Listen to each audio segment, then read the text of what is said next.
Les années ont passé. Les mutants sont encore moins nombreux qu'au début de cette longue histoire et retranchés désormais sur l'île-nation d'Utopia, dans la baie de San Francisco, en attendant lentement leur dernière heure depuis que Norman Osborn est à la tête des forces armées du pays. Mais le destin n'en a pas encore fini avec les X-Men. Un signal très attendu est soudain activé, au moment où on commençait à perdre tout espoir.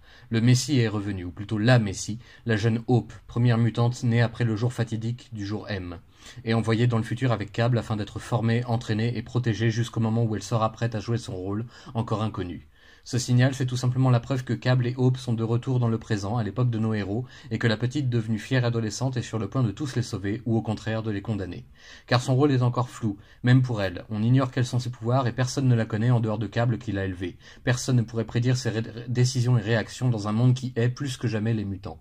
En effet, les principales ligues anti-mutants du pays ont fini par toutes se rassembler sous une bannière commune, celle du terrible Bastion, et tous sont déterminés à en finir une fois pour toutes avec les homos supérieurs tant qu'ils ont un genou à terre. Toutes les forces sont lancées dans l'ultime bataille, tous les paramètres sont soigneusement étudiés et réglés par Bastion, qui possède une longueur d'avance sur nos héros, qui ne peuvent que tenter de le devancer. Tous commencent à douter sérieusement de leurs chances de survie, à part Scott Summers. Cyclope croit dur comme fer que Hope est un véritable messie, capable d'accomplir un miracle qui sauvera toute son espèce et mettrait fin à cette guerre, cette boucherie qui a déjà emporté trop de monde. Tout se jouera finalement dans la baie de San Francisco, complètement coupée du reste du monde, où les X-Men d'hier et d'aujourd'hui affronteront des légions d'exterminateurs zélés dans ce qui pourrait bien être l'ultime bataille pour la survie ou l'extinction. Quel sera le rôle déterminant de Hope au cœur de ce conflit qui la dépasse totalement ? Voilà, il est enfin là le fameux et tant attendu dernier omnibus concluant la trilogie du Messie avec la parution de la troisième et dernière partie de l'histoire. Alors on va commencer par les points négatifs, c'est encore un mini-omnibus d'épaisseur très moyenne pour sa gamme quand on le compare avec les plus anciens. Je l'ai déjà dit dans le précédent article sur le premier des deux volets du Messie, Panini a une nette tendance ces dernières années à réduire la pagination de ses omnibus pour un prix qui lui reste identique et assez élevé.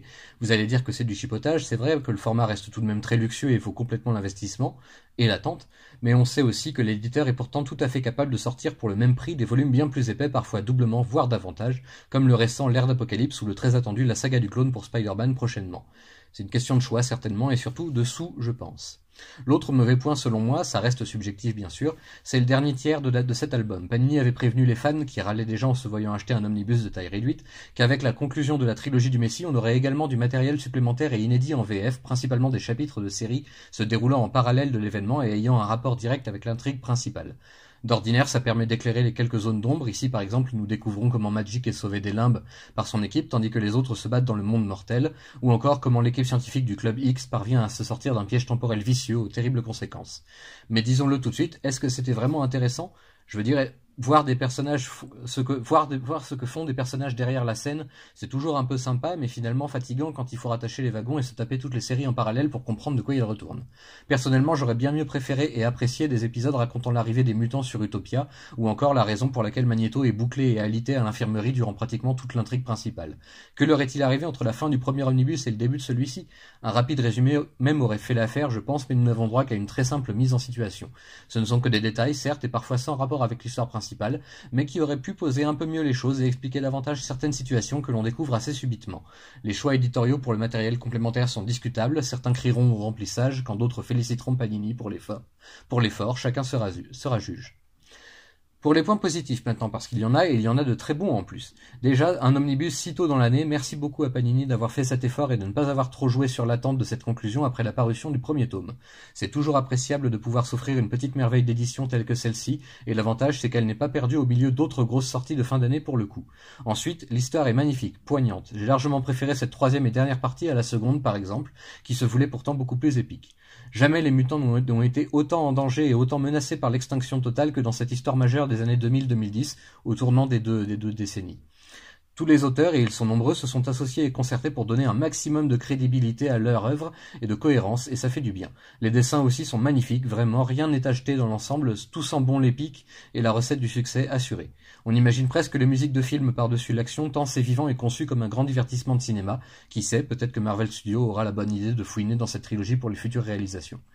Du coup, vous l'aurez compris, ce fut vraiment un gros plaisir à lire, toute une nuit à ne rien faire d'autre que de plonger tête la première au cœur de l'aventure et des tourments et des dangers qui se succèdent à un rythme effréné. Il y a trop d'auteurs et de dessinateurs pour tous les rentrer dans les mots-clés de l'article et de la vidéo, mais voici leurs noms pour celles et ceux que ça intéresse. Au scénario, on retrouve des spécialistes des X-Men comme Matt Fraction, Peter David, Mike Carey, Greg Kyle, Christopher Yost, Zeb Wells, Simon Spurrier ou Dwayne Swierczynski. Au dessin, sortons aussi le tapis rouge pour Terry Dodson, David Finch, Greg Land, Mike Choi, Ibrahim Robertson, Lon Medina, Nathan Fox, Stuart Timonen, Esad Ribic, Harvey Tolibao, Tom Rainey, Paul Davidson, Francis Portela, Valentine Delandro et Paco Medina. Un grand merci à tous ces artistes pour ce grand moment de lecture que je vous invite à explorer à votre tour et à partager avec le plus grand nombre. J'espère que cet article vous aura plu et qu'il vous aura donné envie de le lire si vous arrivez à vous procurer l'omnibus. Et d'ici là, on se dit à la prochaine pour de nouveaux articles et peut-être de nouveaux omnibus, qui sait.